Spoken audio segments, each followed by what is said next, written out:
What's up, guys? Chris here from Mainly Mesh. This is the perks of spending your summer at home. I was just about to sit down and make this video. And my mom and grandfather are downstairs. And they go, Chris, the Belmont Steaks. Come down quick. Come down. The real race isn't for another hour. So, woo! Love my fam.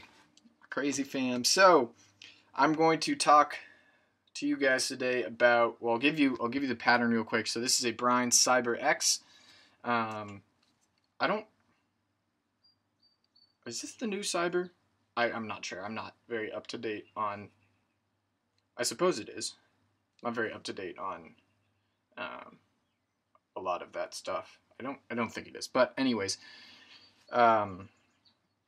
so the pattern real quickly, and then I'll talk about how to cheat a channel on a defensive head. You're going to, it's a 10 diamond top string, excuse me, tied to the second sidewall hole, skip, anchor knot, skip, anchor knot, skip, anchor knot, skip, anchor knot, 1, 1, 1, 1, 1, tie, 1 to tie off. Very simple. And so if you guys haven't, whoa, my computer's sliding around.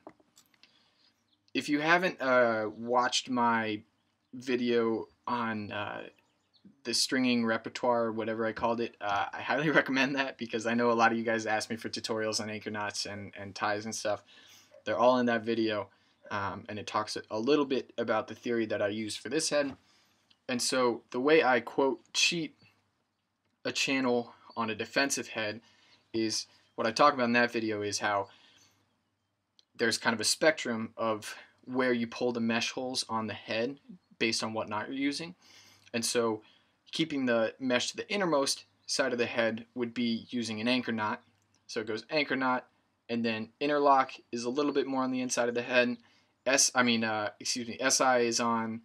is pulling it slightly to the outside of the head, and then a knotted SI is really yanking it out to the outside of the head. So if you notice with these anchor knots, the mesh is all pulled to the inside of the head, and now a 1 kind of rides it on top,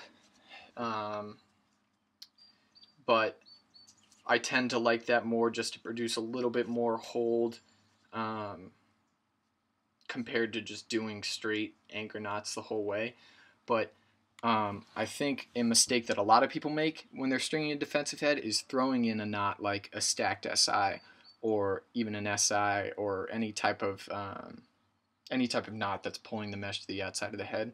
Because what that's going to do is that's going to create a channel that's shaped a lot more like a V, and so you're not going to have the same, quote, Goldilocks effect that you would with more of a vertical channel that you see in this head. A little askew.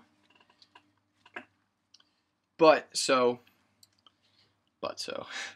the main point being, when you're stringing a defensive head, keep it all on the inside. So I'm not even doubling up. That's why I love defensive heads that have so many stringing holes, because it allows you to just place everything exactly where you want it. I'm not a big fan of floating a lot of diamonds, like doing a double up or a triple up, because I think that creates a shiftier pocket and therefore a little more whip. So I like having the more stringing holes. Like I hate stringing the old Revo X. I'm okay with the Evo X, but the Revo X, it's just I don't like having to float that many diamonds, and I just don't think it's as consistent. So stick to the ones, stick to your guns, keep everything on the inside, and what you should hopefully find is a channel more similar to an attack head than you would normally get. Yeah, that's the basics.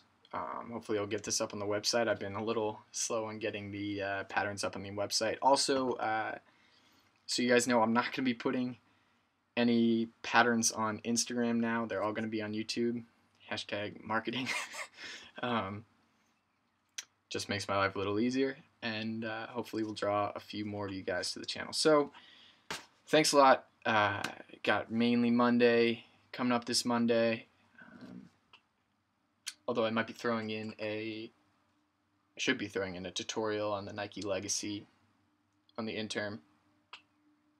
On Monday. I'll catch you guys later. Stop the video.